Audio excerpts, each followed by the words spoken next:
नमस्कार दोस्तों, स्वागत है आपका आपके प्यारे से YouTube channel A to Z education अड्डा में।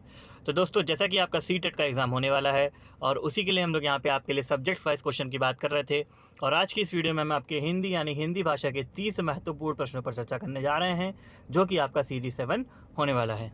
बाकी सब्जेक्ट्स की वीडियो और प्लेलिस्ट के साथ आपको नीचे डिस्क्रिप्शन में लिंक मिल जाएगा, वहाँ से जाके आप देख सकते हैं। और अगर आपको इसकी पीडीएफ डाउनलोड करनी है तो नीचे डिस्क्रिप्शन में मेरे टेलीग्राम चैनल का लिंक मिल जाएगा, वहाँ से जाके आप इसकी पीडीएफ भी डाउनलोड कर सकते हैं। ठीक है, तो चलिए वीडियो शुरू करते हैं आज की। हम सबसे पहला क्वेश्चन देख लेते हैं। आपका यहाँ पे पूछ रहा है पहला क्वेश्चन कि कौन सा व्यंजन ता वर्ग का नहीं है। ठीक है, तो क्या पूछ रहा है, जो आपका कौन सा व्यंजन है जो ता वर्ग का नहीं है। तो जो व्यंजन है वो है आपका माँ, यानी ऑप्शन नंबर 20 का करेक्ट आंसर हो जाएगा। अगला क्वेश्चन देखते हैं। क्वेश्चन नंबर 2 आपसे पूछ रहा है कि राजा नगर में आए अर्थ के अनुसार ये वाक्य निम्नलिखित में से किस प्रकार के अंतर्गत आएगा। तो ये वाक्य जो आपका आएगा वो आएगा विधानार्थ वाक्य के अंतर्गत आएगा, यानी ऑप्शन नंबर 20 का करेक्ट आंसर हो जाएगा। अगला क्वेश्चन देखते हैं। क्वेश्चन नंबर 3 आप देख सकते हैं कि निम्नलिखित शब्दों में से संबंध बहुब्रीहि समास शब्द है, तो कौन सा है, वो है आपका दशानन, यानी ऑप्शन नंबर ए इसका करेक्ट आंसर हो जाएगा। अगला क्वेश्चन देखते हैं। क्वेश्चन नंबर 4 आपसे पूछ रहा है यहाँ पे कि इस वाक्य में किस लोक वित्त का प्रयोग होगा। तीर्थों के पंडे पुजारी प्रायः ऐसे यजमानों की खोज में रहते हैं जो डैश हो। ठीक है, तो ये किसके उसके में आ जाएगा, तो ये आपका आ जाएगा आंखों के अंधे गांठ के पूरे, ये आपका इसके अंतर्गत आ जाएगा। अगला क्वेश्चन देखते हैं। क्वेश्चन नंबर 5 आपसे पूछ रहा है मैं अपना सिर खुजाता हूँ इस वाक्य में है। तो इस वाक्य में क्या है, इस वाक्य में आपका है अकर्मक सकर्मक दोनों क्रिया हैं इसमें। ठीक है, ऑप्शन नंबर सी इसका करेक्ट आंसर हो जाएगा। अगला क्वेश्चन देखते हैं। क्वेश्चन नंबर 6 आपसे पूछ रहा है कि मैं खाना खा चुका हूँ तब वह आया, ये वाक्य है, तो ये क्या है, ये एक प्रकार का मिश्र वाक्य है। ठीक है, ऑप्शन नंबर सी इसका करेक्ट आंसर हो जाएगा। अगला क्वेश्चन देखते हैं। क्वेश्चन नंबर 7 आपसे पूछ रहा है यहाँ पे कि मेरा कुत्ता काला है, इस वाक्य का काला शब्द है। तो इस वाक्य में जो काला शब्द है वो क्या है, तो वो आपका एक विशेषण है, यानी ऑप्शन नंबर सी विशेषण है, क्योंकि वो कुत्ते की विशेषता बता रहा है। ठीक है, अगला क्वेश्चन देखते हैं। क्वेश्चन नंबर 8 आपसे पूछ रहा है कि निम्नलिखित वाक्य में एक विराम चिन्ह का लोप है, वह विराम चिन्ह कौन सा है।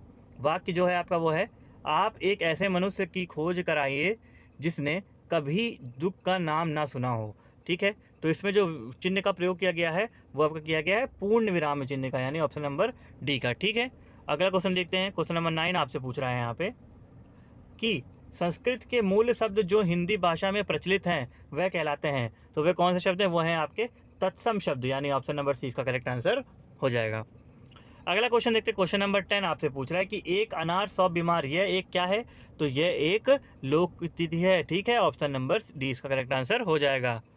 अगला क्वेश्चन देखते हैं। क्वेश्चन नंबर 11 आपसे पूछ रहा है कि कोप शब्द का पर्यायवाची शब्द क्या होगा। तो कोप शब्द का जो पर्यायवाची होगा वो आपका होगा आमर्ष, यानी ऑप्शन नंबर ए सी इसका करेक्ट आंसर हो जाएगा। अगला क्वेश्चन देखते हैं। क्वेश्चन नंबर 12 आपसे पूछ रहा है यहाँ पे कि भिन्न भिन्न स्वरों के मेल से जो स्वर उत्पन्न होता है उसे हम क्या कहते हैं, उसे हम कहते हैं संयुक्त स्वर, यानी ऑप्शन नंबर ए इसका करेक्ट आंसर हो जाएगा। अगला क्वेश्चन देखते हैं। यहाँ पे क्वेश्चन नंबर 13 आपसे पूछ रहा है कि गौरव गाथा इन दोनों शब्दों के बीच में लगा चिन्ह कहलाता है। तो जो आपका इसमें चिन्ह लगा है इसके बीच में वो क्या कहलाता है, वो आपका कहलाता है योजक चिन्ह, यानी ऑप्शन नंबर सी इसका करेक्ट आंसर हो जाएगा। अगला क्वेश्चन देखते हैं। यहाँ पे 14 पूछ रहा है कि पॉकेट मार शब्द का समास क्या होगा। ठीक है, पॉकेट मार शब्द का यहाँ पे समास पूछ रहा है, तो इसका जो समास है वो आपका हो जाएगा यहाँ पे द्वंद्व समास, यानी ऑप्शन नंबर डी इसका करेक्ट आंसर हो जाएगा।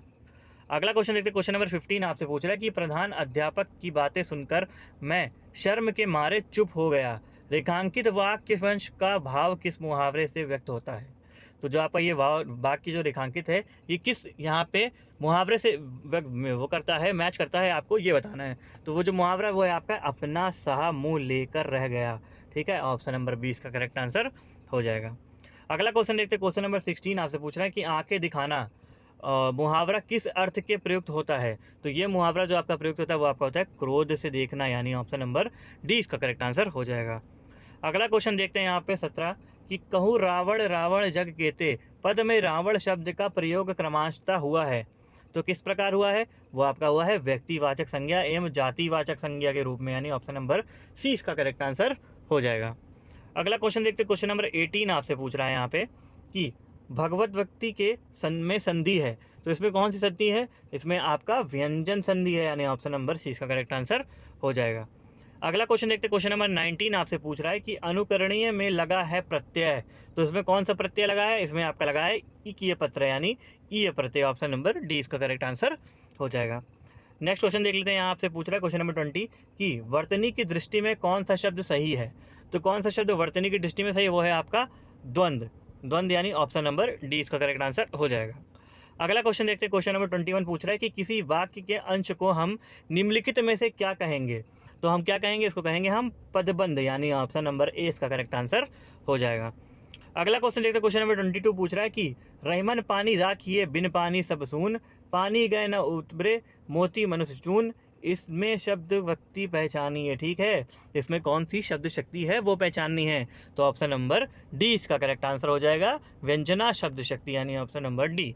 ठीक है, अगला क्वेश्चन देखते हैं, क्वेश्चन नंबर 23 आपसे पूछ रहा है कि जिस मूल शब्द में विकार होने से क्रिया बनती है उसे क्या कहते हैं? तो उसे हम क्या कहते हैं? उसे कहते हैं यौगिक धातु यानी ऑप्शन नंबर डी इसका करेक्ट आंसर हो जाएगा। अगला क्वेश्चन देखते हैं, क्वेश्चन नंबर 24 देख लेते हैं। 24 पूछ रहा है कि संज्ञा का वह रूप जिससे क्रिया के आधार का बोध होता है वो कौन सा रूप है? वो है आपका अधिकरण कारक यानी ऑप्शन नंबर डी इसका करेक्ट आंसर हो जाएगा। इसमें देख लेते हैं, आपको एक निर्देश देखने को मिल रहा हो कि प्रश्न नंबर 25 से लेकर 27 तक निम्नलिखित अपठित गद्यांश को पढ़कर प्रश्नों के उत्तर दीजिए। तो मैं पूरा गद्यांश तो नहीं पढ़ूंगा क्योंकि वीडियो फिर लंबी हो जाएगी, तो सीधे क्वेश्चन पे आते हैं हम। काफ़ी लंबा पैराग्राफ है।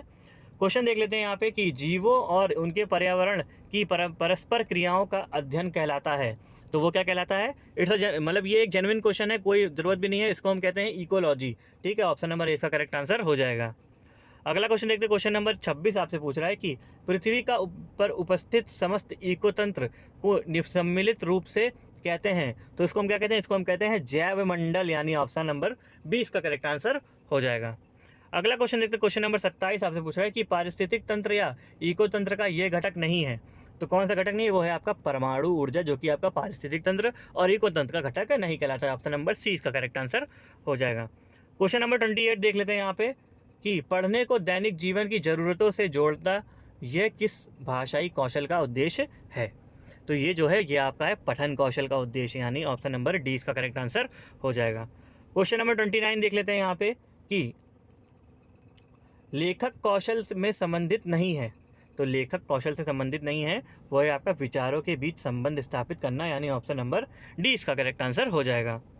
अगला क्वेश्चन देख लेते हैं, क्वेश्चन नंबर 30 और आज का हमारा लास्ट क्वेश्चन कि बालाघाट का प्रयोग होगा, तो बालाघाट का जो प्रयोग हुआ वो आपका होगा आपका बोलने के कौशल में यानी ऑप्शन नंबर 20 का करेक्ट आंसर हो जाएगा। ठीक है, तो ये थे आपके हिंदी यानी हिंदी के 30 महत्वपूर्ण क्वेश्चन जो कि आपके सीटेट एग्जाम के लिए बहुत इंपॉर्टेंट होने वाला है और बाकी अन्य टीचिंग एग्जाम के लिए भी बहुत ही इंपॉर्टेंट होने वाले हैं। ठीक है, तो वीडियो पसंद आए तो वीडियो को लाइक जरूर करिएगा, चैनल पर नया है तो चैनल को सब्सक्राइब जरूर कर लीजिएगा ताकि ऐसी और आने वाली वीडियोस आपको तुरंत से तुरंत मिल सके। ठीक है, मिलते हैं नेक्स्ट वीडियो में नए टॉपिक के साथ। जय हिंद, जय भारत।